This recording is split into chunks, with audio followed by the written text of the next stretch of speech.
past few weeks, Cadbury Dairy Milk set out to ignite the generosity found in all South Africans with their hashtag In Our Own Words initiative. And this was aimed to inspire really a love for reading amongst children across the country by making books in their home language more accessible. And we've been loving this feature. We have, and today we are joined by Yandiswa Kaza, Nalibali CEO, and Alanta Moodley, category brand manager at Cadbury Dairy Milk, who have been working hard to bring this initiative to life.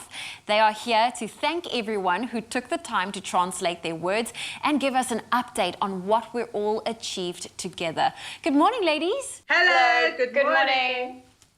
Let me tell you, we've been loving it, like I said. But Alanta, maybe I'll start with you. I mean, we've been translating, like I said, our words and have seen incredible feedback from the public. Now, based on the response, this initiative truly addresses a South African need.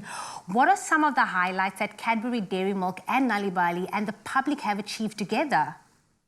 So firstly, before I get into the detail, I'd just like to extend a huge thank you to everyone who has participated in translating words into the many beautiful South African languages that we have.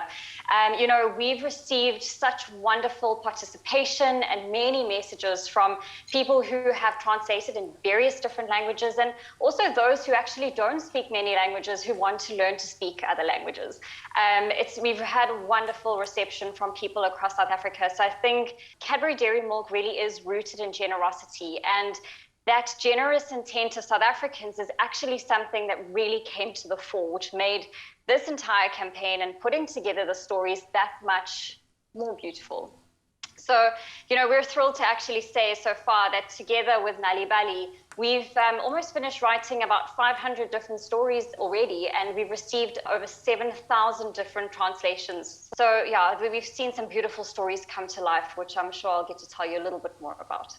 That is exciting. Over 7,000 translations. That's incredible. Now, Yandiswa, I wanted to know from you, what has this process been like for your authors involved in this initiative? Well, it's been incredibly fun, but for the authors involved in the process, it's been exciting.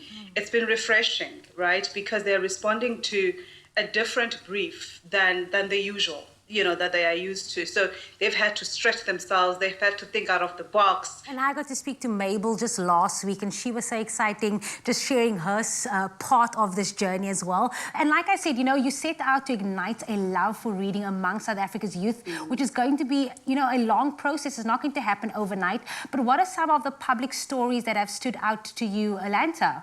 Oh, there's actually so many that I've reviewed. I think, the stories that stood out for me most were the ones that really related back to home. I think the beauty of this campaign is that Nalibali authors and illustrators have really gone out of their way to create very localized stories. So there's stories about our, African animals. There's stories about, the cities that we know and that we live in. So stories set in Soweto, in Johannesburg, in Cape Town.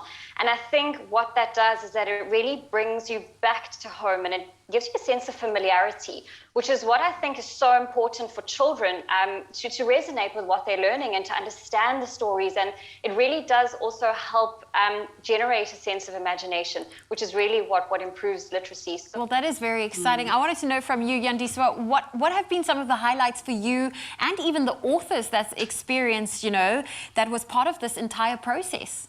Some of the highlights ranged from just the freedom of artistic expression, the excitement of having their piece of work published, right, on unusual platforms and being consumed by a different audience than what they are used to have. The opportunity to write a children's story in your own language has also been a huge highlight for authors.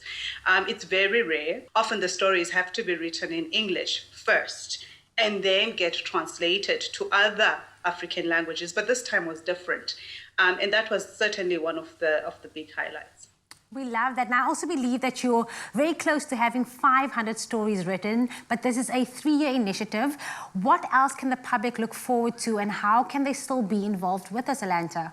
Oh, the public has lots to look forward to. Like you've mentioned, this is really not the end for us. We're actually committed to writing 1,500 stories by 2023. So, in the coming months, also in the coming years, there's going to be multiple opportunities for people to get involved and really help make this a reality. You know, this is not just about stories. This is about empowering little children to become better and to have a better education and have a brighter future. So I think a little cherry on the top for us as well is that we're also expanding this initiative into broader Africa. So this initiative is going to go beyond our borders. We can see a much larger impact coming out from this. Well, you've definitely got a big project ahead and a very exciting one. Yandiswa, I just wanted to know from you in closing, what do you hope this initiative will encourage in all South Africans? To read. So that's like our main objective. I really hope that anyone who finds these stories and reads them can identify with the characters and the context within which these characters find themselves, right? And really to appreciate the linguistic prowess. And to instill a lifelong interest in words and in books. And that's really what we hope for. Well, ladies, like you said, it's not over, it's only the beginning. And I know you came to say thank you to us and thank you to Mzansi, but we also want to say thank you to you guys for taking the time this morning to connect with us, but also for getting involved in this initiative. It means so much to us, for us all to be a part of this. So thank you so much. Thank you. Thank you so much. Thank you. There we go, and we'd like to extend a huge thank you to everyone who participated, whether you generously translated words or shared this initiative with family and friends. It has all helped to make more enchanting African language tales available to children in their own language. Of course, you can still visit cadbury.co.za and at Cadbury Dairy Milk SA on Facebook or at Cadbury_SA on Twitter and Instagram to start enjoying these stories with your loved ones and also to keep your eyes open for more ways to get involved.